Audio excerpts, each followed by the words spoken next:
புதுச்சேரி பட்ஜெட்டிற்கு மத்திய அரசு ஒப்புதல் அளித்துள்ள நிலையில் வரும் 31ஆம் தேதி துணைநிலை ஆளுநர் உரையுடன் சட்டமன்ற கூட்டத்தொடர் தொடங்கும் என தகவல் வெளியாகியுள்ளது. புதுச்சேரி சட்டப்பேரவையில் நாடாளுமன்ற தேர்தலை ஒட்டி 5 மாத செலவினங்களுக்கான இடைக்கால பட்ஜெட்டை முதலமைச்சர் ரங்கசாமி சட்டசபையில் தாக்கல் செய்தார். அதன் பின்பு முழுமையான பட்ஜெட் தாக்கல் செய்ய அரசு நடவடிக்கை எடுத்தது. அதன்படி மாநில அரசின் திட்டக்குழு கூட்டம் துணைநிலை ஆளுநர் CP ராதாகிருஷ்ணன் தலைமையில் நடைபெற்று நடப்பு நிதியாண்டுக்கு 12,700 கோடி ரூபாய் பட்ஜெட் தாக்கல் செய்ய திட்டம் தயாரிக்கப்பட்டது. இதற்கான கோப்பு மத்திய அரசின் நிதி உள்துறை அனுமதிக்காக அனுப்பி வைக்கப்பட்ட நிலையில் புதுச்சேரி பட்ஜெட்டுக்கு மத்திய அரசு ஒப்புதல் அளித்துள்ளது.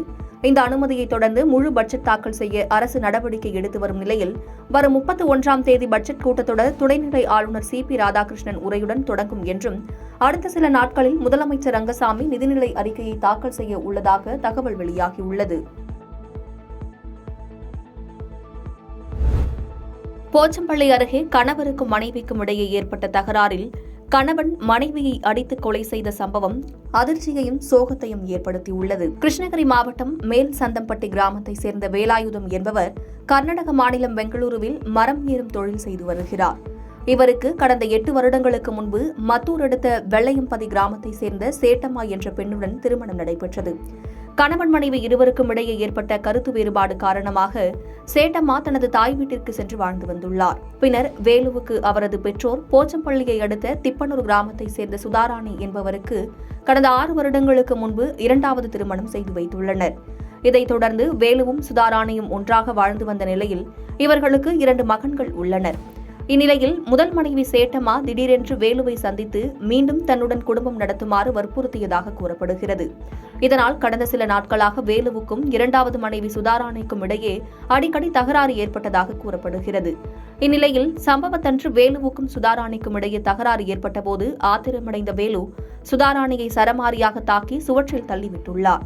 இதில் தலையின் பின்புறம் அடிபட்டு கீழே மயங்கி விழுந்த சுதாராணியை அக்கம் பக்கத்தினர் மீட்டு சிகிச்சைக்காக மருத்துவமனைக்கு கொண்டு சென்றனர். அங்கு சுதாராணியை பரிசோதித்த மருத்துவர்கள் அவர் ஏற்கனவே இறந்துவிட்டதாக தகவல் தெரிவித்தனர். இதுகுறித்து தகவல் அறிந்து வந்த போச்சம்பள்ளி போலீசார் சுதாராணியின் உடலை கைப்பற்றி பிரேத பரிசோதனைக்காக கிருஷ்ணகிரி அரசு மருத்துவக் கல்லூரி மருத்துவமனைக்கு அனுப்பி வைத்தனர். இந்த சம்பவம் தொடர்பாக சுதாராணியின் அண்ணன் வேலாயுதம் அடித்து கொலை செய்ததாக காவல்துறையினரிடம் புகார் அளித்துள்ளார். இந்த புகாரின் பேரில் வழக்கு பதிவு செய்த காவல்துறையினர் வேலாயுதத்தை கைது செய்து சிறையில் அடைத்தனர். இச்சம்பவம் அப்பகுதியில் பெரும் சோகத்தை ஏற்படுத்தியுள்ளது.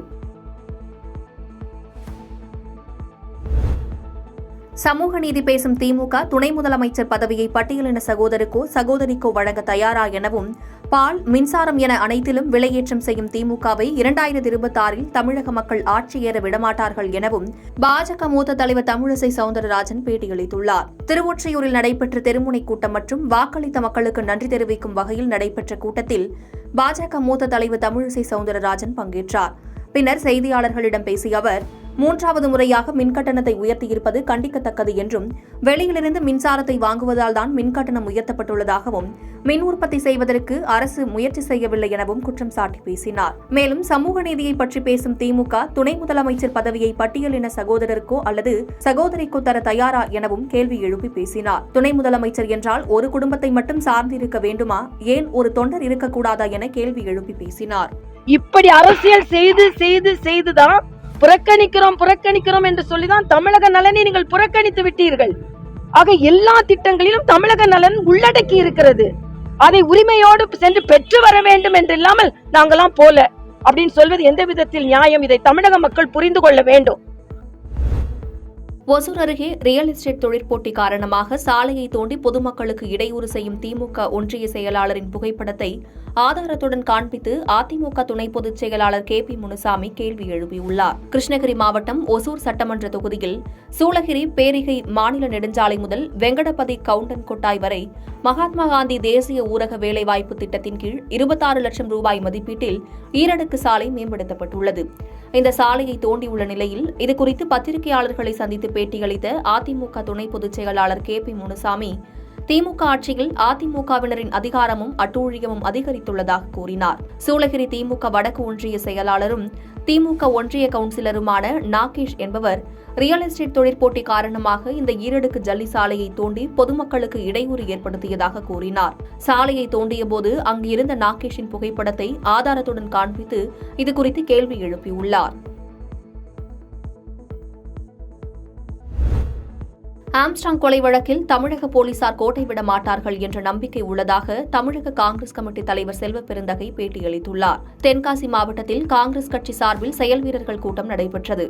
இந்த கூட்டத்தில் தமிழக காங்கிரஸ் கமிட்டியின் தலைவர் செல்வ பெருந்தகை கலந்து கொண்டு பேசுகையில், திருநெல்வேலி தென்காசி ஒருங்கிணைந்த மாவட்டமாக இருந்தபொழுது காங்கிரஸ் கட்சியின் கோட்டையாக விளங்கிய நிலையில் தற்போது மக்களுடைய பிரச்சனையை கையில் எடுக்காததே பின்னடைவுக்கான காரணம் என தெரிவித்தார். பாஜக அரசு அனைத்து மாநிலங்களுக்கும் சரியாக நிதியை பிரித்துக் கொடுப்பதை விட்டுவிட்டு யார் ஆட்சி பொறுப்பிற்கு தேவையோ அவர்களுக்கென லட்சக்கணக்கான கோடி நிதியை ஒதுக்கியுள்ளதாக குற்றம் சாட்டினார். மேலும் ஆம்ஸ்ட்ராங் கொலை வழக்கில் குற்றவாளிகள் கைது செய்யப்பட்ட நிலையில் பல கோணங்களில் தமிழக போலீசார் விசாரணை மேற்கொண்டு வருகின்றனர்.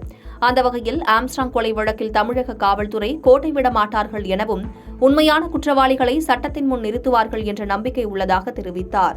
தொடர்ந்து குரல் கொடுத்திருக்கிறார்கள். இப்படி ஒரு பாசிசவாதியாக இருக்கின்ற ஆட்சியிடம் என்ன செய்ய முடியும்?